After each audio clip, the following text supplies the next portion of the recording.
Hello and welcome back to Life's Biggest Questions. I'm Mackenzie Lafergie. The Umibozu, otherwise known as the sea monks, are giant mythological sea creatures said to rise from still waters to capsize unwitting ships. Having originated in Japan, they are fairly common antagonists in Japanese media, showing up rather often in anime. But what if they resided not in the imaginations of artists and seafarers, but actually existed? Let's explore. If you want more What If videos, check out our biggest What Ifs playlist on the channel. Now get ready, it's time to ask the question, what if Umibozu was real? Stories of the appearance of the sea monks vary widely. In terms of size, they are generally described as being very large, up to 10 meters long. However, some tales describe them as being very small, just a few inches long. That said, they tend to be described as giant beasts rising from the water with a huge black head and great eyes. While many assume the name sea monk entails some religious importance, the name actually comes from their appearance, since the round, smooth heads of the Umibozu resemble the shaven head of a Buddhist monk. It should be noted that in reality, it is believed that these sea monks are simply natural phenomena being interpreted as supernatural. It's more likely that people saw a giant squid, a large jellyfish, or even a large cloud forming in the distance. Some even believe it could be a rogue wave. These are waves that form spontaneously and would have much the same appearance and destructive effects as the Umibozu. Unfortunately, as with their appearance, stories vary a good deal as to how the Umibozu act, since tales of the sea monks have become mixed with those of other sea creatures. Some tales speak of them remaining peaceful until spoken to, and only then destroying the ship. Others tell of them appearing in human form on a ship, only revealing their true form when someone was rude to them. However, the classic Umibozu story is that it rises from the deep in calm waters and destroys ships. And since this is the interpretation most people were expecting, this is the one we'll follow for this video. With all that out of the way, how might the world be different if the Umibozu were real? Well, first and foremost, our view on the ocean would change a great deal. Of course, it wouldn't be a new thing to have giant dangerous creatures under the water. Sharks are already pretty darn scary.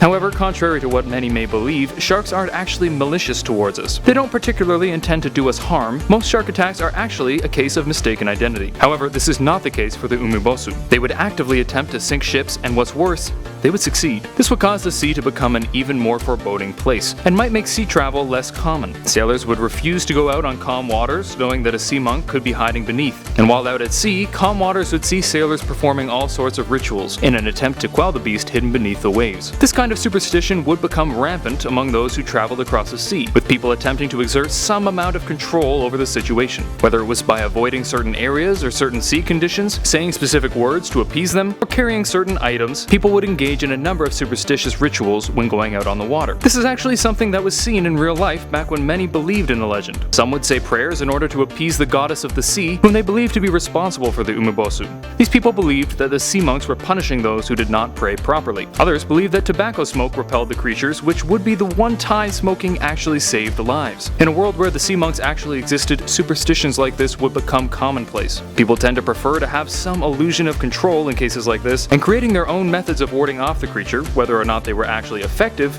would help them to feel safer. In terms of sea travel, it's unclear how much the sea monks would affect the movements of humanity. If the attacks were frequent, few people would be inclined to travel across the ocean, which could greatly limit both exploration and cross-cultural communication. People wouldn't want to take a trip to another continent if they felt they might be attacked by a freaky sea monster. However, as time went on and air travel became available, we might see that being prioritized over sea travel, since there wouldn't be sea monks in the sky. This would allow people to see much more of the world and would likely ignite a burst in travel. People will be going from relatively little access to intercontinental travel to more than they could possibly imagine, and it would be lit. Now, you might say that by the time we have the technology to fly, we would likely have the technology to kill such creatures, but that isn't necessarily the case. It's true that firearms and explosives would likely be able to kill a sea monk, but many stories tell of them capsizing ships quickly with little warning. Even with enough firepower to kill it, it's rather likely that the ship would be gone before anyone had a chance to shoot the thing. Of course, building larger, sturdier ships would help to fight them off, and could allow the ship enough time to kill the beast, but it would still be a hard fight. Of course, eventually when submarines and radar became available, we would be able to go out and actively hunt the creatures, thus making the oceans safer to traverse. At this point, the world would likely return to its usual trajectory, although the Umibozu would definitely be in more TV shows. Thank you for watching Life's Biggest Questions. I hope this was interesting and informative, and maybe even inspired you to look into it further on your own. If you like this video, please thumbs up and subscribe to the channel down below. While you're down there, let me know your favorite kind of sea monster. Until next time, I'm Mackenzie Lafergie with Life's Biggest Questions, wishing you the best of luck on your quest for answers.